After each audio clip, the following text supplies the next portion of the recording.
ഉത്തര കേരളത്തിലെ യാത്രാ ദുരിതത്തിന് പരിഹാരമായി തമിഴ്നാട്ടിലേക്ക് 2 പുതിയ പ്രതിവാര എക്സ്പ്രസ് ട്രെയിനുകൾ കൂടി വരുന്നു. മംഗളൂരു രാമേശ്വരം എക്സ്പ്രസ്, മംഗളൂരു താമ്പരം അമൃത് ഭാരത് സ്ലീപ്പർ എക്സ്പ്രസ് എന്നിവ മാർച്ച് 1-ന് മധുരയിൽ വെച്ച് പ്രധാനമന്ത്രി നരേന്ദ്രമോദി ഫ്ളാഗ് ഓഫ് ചെയ്യും. ഇതോടെ മലബാറിൽ നിന്നും തമിഴ്നാട്ടിലെ പ്രധാന തീർത്ഥാടന വിദ്യാഭ്യാസ കേന്ദ്രങ്ങളിലേക്ക് നേരിട്ടുള്ള യാത്രാ സൗകര്യം ഒരുങ്ങും. മംഗളൂരു രാമേശ്വരം എക്സ്പ്രസ് മലബാറിൽ നിന്നും രാമേശ്വരത്തേക്ക് ലഭിക്കുന്ന ആദ്യ നേരിട്ടുള്ള ട്രെയിൻ സർവീസാണ്. കണ്ണൂർ, കോഴിക്കോട്, പാലക്കാട്, പൊള്ളാച്ചി, മധുര വഴി ഈ ട്രെയിൻ രാമേശ്വരത്തെത്തും.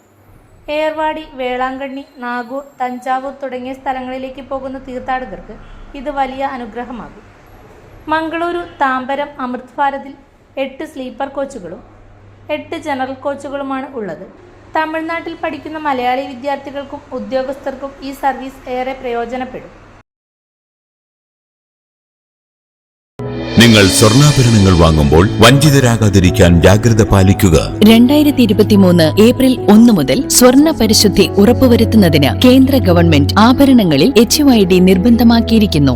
100% ആഭരണങ്ങളും HUID മുദ്ര ചെയ്ത മലയോര മേഖലയിലെ ഒരേയൊരു ജ്വല്ലറി പടിഞ്ഞാത്ത് ഗോൾഡൻ ഡയമണ്ട്സ്, ചെറുപുഴ, ആലക്കോട്, പാടിയൊട്ടിച്ചാൽ ഹോൾസെയിൽ ഡിവിഷൻ, തൃശൂർ.